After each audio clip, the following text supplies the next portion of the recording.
This episode is brought to you by Fortuna, an IT consulting and staffing company. From contact centers to IT and managed staffing services, Fortuna helps businesses grow through simplicity. Learn more at gofortuna.com.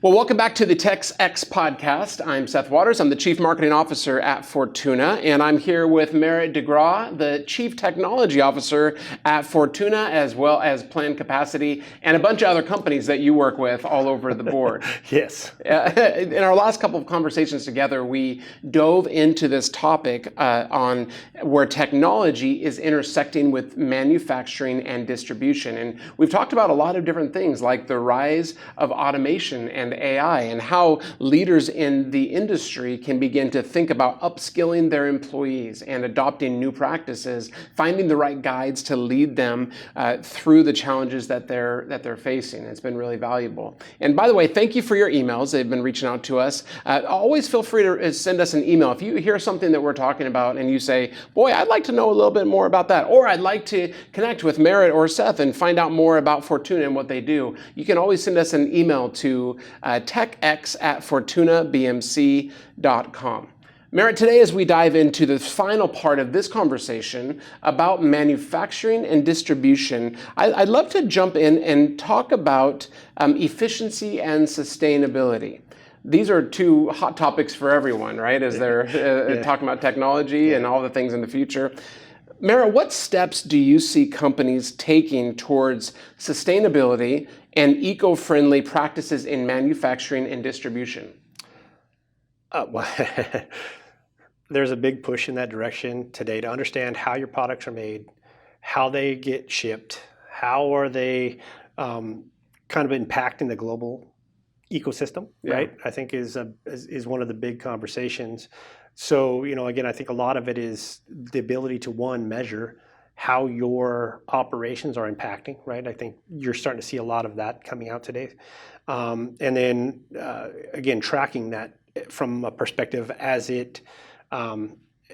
product moves to market, kind of giving it a scorecard, right? If you look at it, a lot of that information now goes up to boards, it goes up to public shareholder meetings, you name it. Those are all elements that are touched in those areas, right? So being able to put the key metrics in place to be able to facilitate that conversation kind of sets you apart nowadays from some that are not quite there yet in terms of, they may not have a big of a public presence, maybe on the distribution side. But as you can see, a lot of the big players are all, having to touch those spaces. Even on the Bitcoin side right now, where, you have to talk about how you basically have to publish how much power you're using today, right? So those are all elements that are just recently come into play. So one is, kind of how do you measure it? How do you manage it, right, from that perspective, to ensure that you're bringing a what is the word I want to use, ethical product to market. That's probably the best way to say it, right? That's beautiful. As on this topic, what strategies do you see being used to optimize supply chain efficiency these days? I see some of the innovators today are using blockchain technologies, right? I think if you look at IBM, you look at a few of the others that are out there, they're using blockchain to be able to validate kind of how the products are produced. So they're, again, tying newer technologies in, because ultimately what a blockchain is a distributed ledger, right? So it's basically saying, hey, here's what happened, here's the transaction, here's how it went, right? And again, that efficacy is there, visible to all, and validated from a third validator, right? Which is kind of, I'm trying to think of the easiest way to say it so people understand it. But ultimately, it's a lack of a centralized authority to be able to validate it, which I think is the key to a blockchain technology, right? Is that there's no one controls it. You can't fudge the numbers. It is what it is. It's what's on there. There's some challenges there, but again, I think for the most part, the technologies that are getting created right now are being able to help fill some of those conversations, right? That's good. And there's a lot going on globally right now, and different things around the world that are taking place that are impacting a lot of things locally. How do global events impact supply chain management? Well, look at what happened during COVID. I mean, a ship gets stuck in the Suez Canal, right? Caused massive backups and shortages around all areas, right? So whether it be Cisco with their products, their switching markets or their hardware, right? That's not being able to available for you to deploy, right? A lot of change happening in a short period of time. So COVID kind of unearthed a challenge or a pain point that, again, I don't think a lot of people put a lot of risk behind, right? They didn't say it was a highly risk in type of environment. So again, I think there's a couple of, those two scenarios in particular kind of shine a light on the risk that's actually there as part of this distributed model, right? On-demand model, right? Yeah, and we talked in our last episode around data security, right, and protecting what we have and how important it is to have guides in the conversation with you. And if you're looking for a solution, by the way, that's part of what Merritt leads at Fortuna. Fortuna is an IT consulting and staffing company, and we would love to talk with you about how we can bring our solutions to serve your company in both the data security areas and other emerging technology conversations. Let's do something fun and put you in the client perspective, Merritt. As a client, what do you value most in a manufacturing or distribution partner? This is a fun thing for those leaders that are watching this and are wanting to get some insight from the client side. What are some things that you value most? That's a tough one. The ability for my vendors to be flexible, right? From a manufacturing perspective, and we're jumping into this space, so ultimately it's, things change and we all know it, right. But being able to, like, say for instance, if I have a supplier that has, it makes it hard for me to connect with them, to be able to place orders with them, to be able to see how I'm performing against it. So really it's that a customer, one that I value vendors that are able to be easy to work with. If that makes sense, right? Yeah. I kind of went around that a little bit, but I think for the most part, they've got to be able, and I said flexible, but ultimately I need to be able to easily do business with these vendors. Because if something changes on my side as a manufacturer, I don't have the thing I need, or I need to get something else.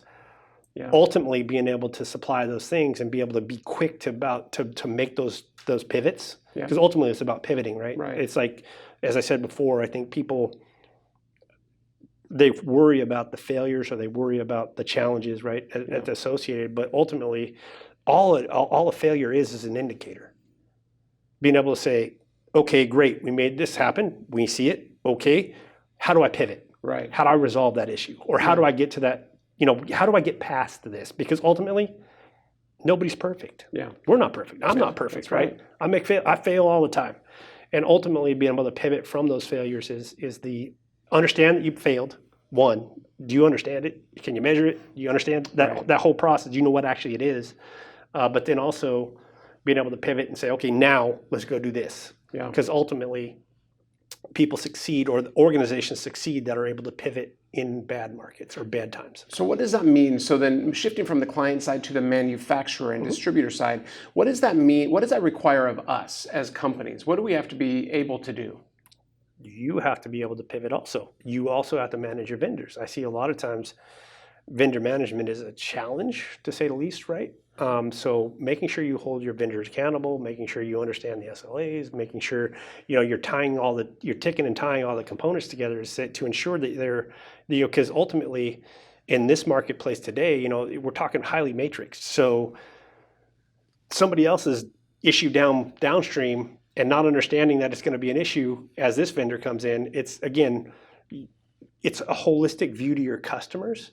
So let's go back to customer impact, right? If you think about customer impact, they don't care that one of your vendors failed.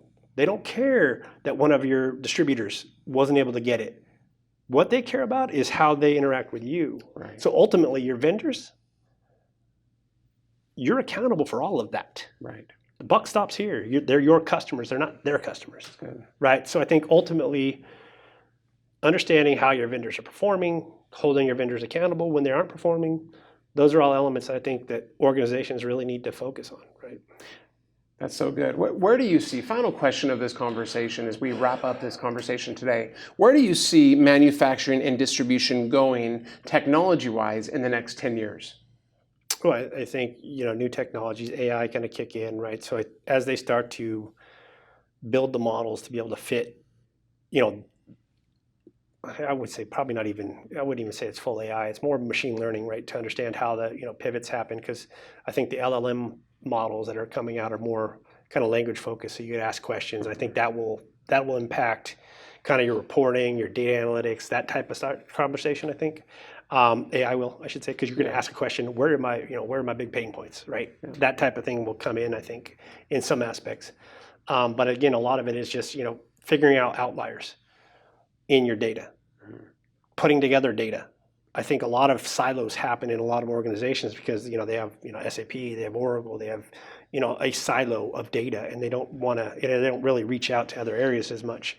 Some will have data lakes, and some will have, kind of components that bring it all together. But ultimately, I think the flexibility of data movement across having those, kind of publisher subscriber type of models to say, okay, this is the master of the data for this element, right? Yeah. And being able to connect the dots, I think is the big, where I see a lot of movement happening in all industries. But if we're talking specifically for manufacturing and distribution, I think a lot of that's going to be, making sure the data elements talk and being able to see a clear outcome. Because I think there are silos in a lot of organizations that I go to still today. Wow, very interesting. Well, Merritt, thank you for this conversation. What are some key next steps for leaders in the manufacturing distribution space as they walk away from this episode? Again, I think understanding your business is going to be one of the big takeaways here. I don't want to harp on it too much, but understanding where you want to go, understanding your business, and then understanding where your gaps are. Because you should be able to see it, right? I mean, ultimately, when you start to look at it, you're like, let's pose a scenario, if I have a failure here, what's going to happen? How do I react? Are my systems able to keep up? Like, I've seen many places that you had, organizations that have systems, they go, oh, I've got that system, but they don't communicate. So one change here breaks this, which everybody flips out, and then next thing you know, you go through and you put a little Band-Aid on it, or you try to work around, or hey, you know what? I've had it to the point where the system totally failed, and they had to go paper and pen back again, right? Wow. So ultimately, understanding those pain points and making sure you start to build a plan, a roadmap to get out of those pain points, and make sure, ask hard questions of your vendors to say, okay, that's great and all. I love what your sales pitch was. That's awesome. Mm-hmm. But what if this happens? Right. What if this scenario happens? Yeah. Ultimately, I think that's going to dictate, one, they're going to give you an answer that you may or may not like. But it's also an indicator of again, how transparent and honest your vendor is, right? Because again, I've seen some challenges where some that are now out of business, they make a pitch, or they make a, hey, we solve world hunger. And the next thing you know, they don't even solve my hunger. Right. So. Right.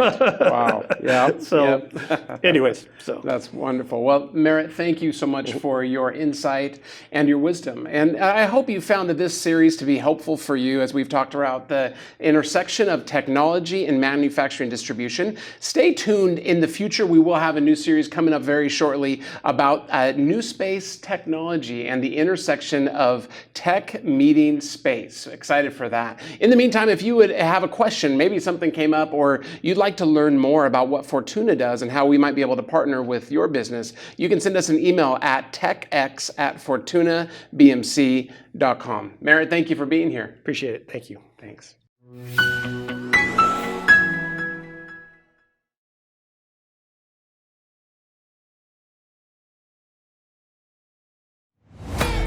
This episode is brought to you by Fortuna, an IT consulting and staffing company.